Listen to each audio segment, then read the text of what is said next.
আসসালামু আলাইকুম। সবাই কেমন আছেন? আশা করি সবাই ভালো আছেন। আপনারা তো জানেন অনেক দিন ধরে একইভাবে বৃষ্টি হচ্ছে। আজকে সকালটাও ভেজা ভেজা। তো এক কাপ চা নিয়ে বসে পড়লাম, সাথে কিছু মুড়ি। বৃষ্টি দেখে দেখে চা খেয়ে নিলাম।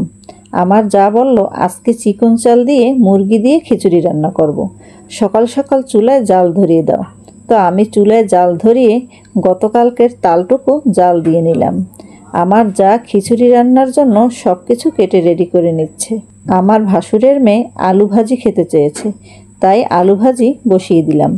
এদিকে আমার যা চাল ডাল গোশ ধুয়ে নিয়েছে। আলু ভাজি হয়ে গেছে। এবার কেটে রাখা আলুগুলো তেলে ভেজে নেব।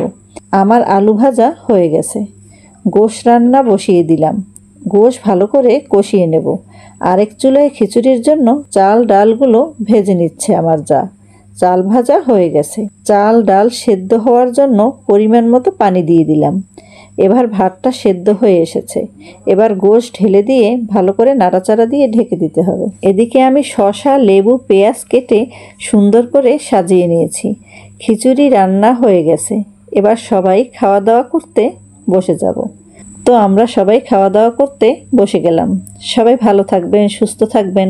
আল্লাহ হাফেজ।